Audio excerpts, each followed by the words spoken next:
pinakamaingat na balita ngayong Sabado. Hindi ka siya. Balik.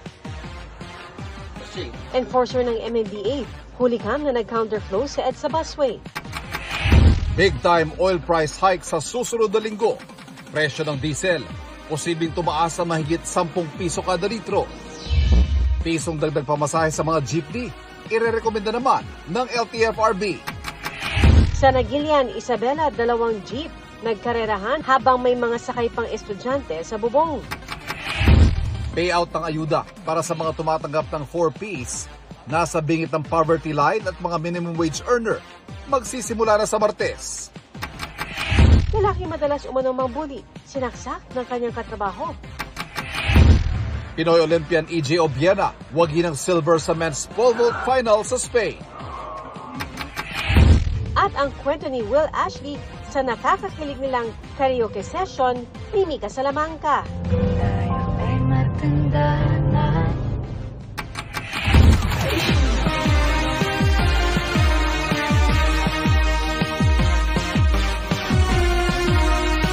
Nakatuto kami, 24 oras. Viral ang tila drag racing ng 2 jeep na yan sa Nagilian, Isabela. Kitang may sakay pang pasahero ang mga jeep kung saan may mga estudyante pa sa bubong. Naglabas na ng show cause order ang LTO Region 2 laban sa may-ari at driver ng 2 jeep. Pansamantala ring sinuspindi ang rehistro ng mga jeepney, maging ang lisensya ng mga driver sa loob ng 3 buwan. Huli kandi sa Binangonan, Rizal ang pag-swerve ng magkasalubong na jeepney.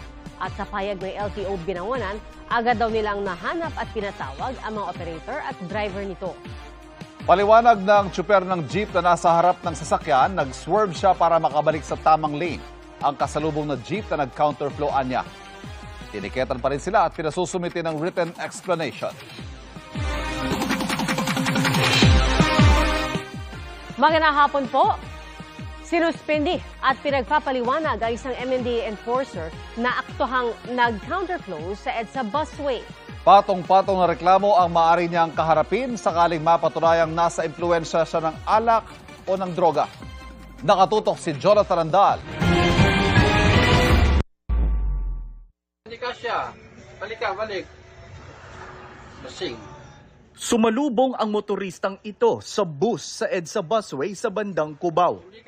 Traffic aid pala siya ng Metropolitan Manila Development Authority o MMDA. Pilit niyang pinapaabante ang bus habang siya'y nasa gilid.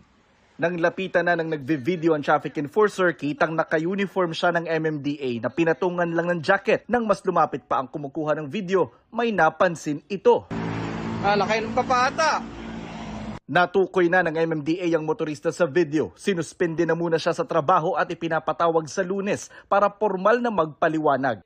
Galit si MMDA General Manager at dating PNP Chief Nicolas Torre. Pag pumunta pa sa opisina ko, literal na we will throw the book on him. Literal ang gagawin ko pa sa kanya dyan. Hindi lang figurative na kasuhan natin.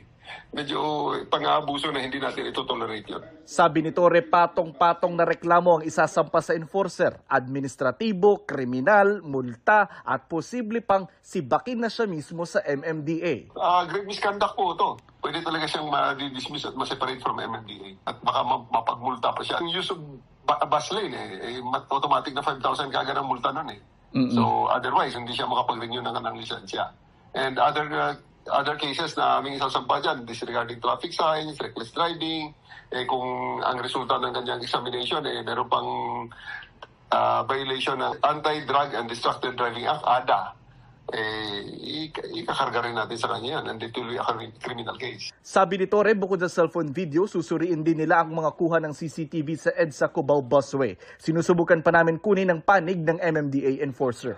Jonathan Andal, nakatutok, 24 oras. Arestado sa Pasay City ang isang Malaysian national na sangkot sa tangka umunong pagdukot sa isang Chino. Nagtago pa sa kabinet na isang kondo ang suspect habang tinutugis siya ng mga otoridad. Nakatutok si John Consulta, exclusive. Yun, labit na. May nakaharang nga.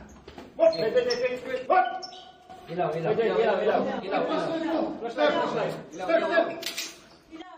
Maingat na pinasok ng mga operatiba ng BI Fugitive Search Unit ang condo unit na ito sa Pasay City para sa target nilang Malaysian national.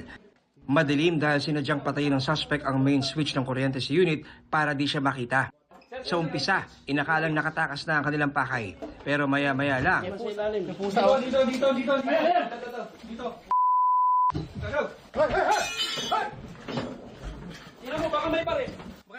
ang nagtatagong dayuhan na abutang nakasiksik sa loob ng cabinet sa kusina.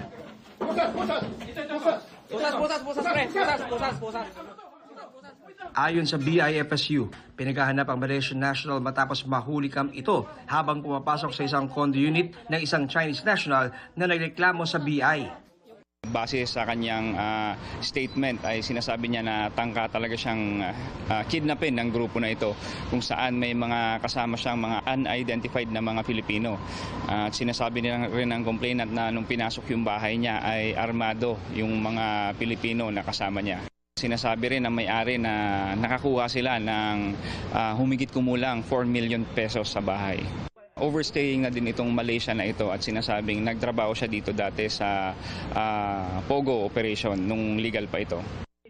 Nang kontakin ng kanilang foreign counterparts, napag-alaman nilang wanted din pala ang dayuhan sa kanilang sariling bansa. Base sa verification natin sa Malaysian Police, ay wanted din siya doon sa involvement niya sa drug trafficking.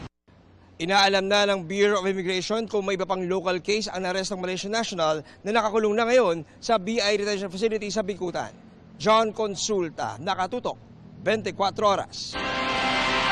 Naisugod sa ospital ang isang lalaki sa Quezon City matapos umano siyang saksakin ng kanyang katrabaho. Ang suspect aminado na galit sa biktima dahil sa madalas umanong pambubuli. Nakatutok si Gabriel Gonzalez. Sa kulungan ng bagsak ng lalaking yan matapos niya umanong saksakin ang kanyang katrabaho sa isang construction site sa Quirino Highway, Barangay Greater Lagro, Quezon City nitong Huwebes ng tanghali. Ang biktima, katrabaho ng sospek na madalas umanong mambuli.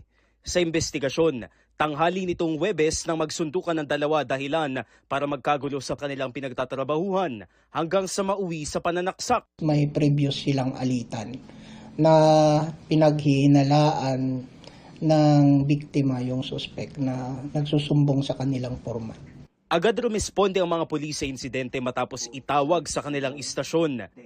Dinala yung biktima doon sa Lorenzo Hospital habang yung suspect po natin ay na-corner at agad din na nagresponde ang kapulisan natin at naaresto yung suspect.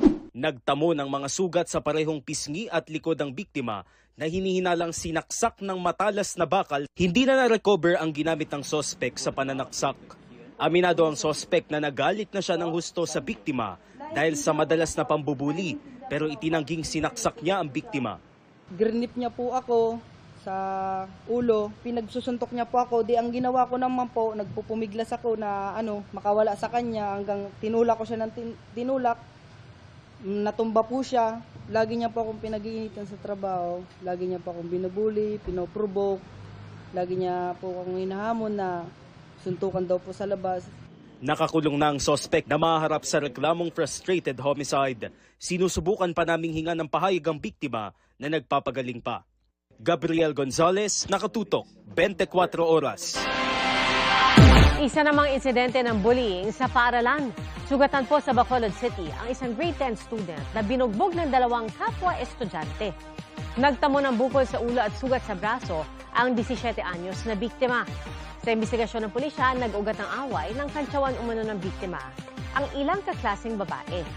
Tumanggi nang magbigay ng payag ang mga sangkot sa insidente. At nag-iimbestiga na ang DepEd Bacolod City.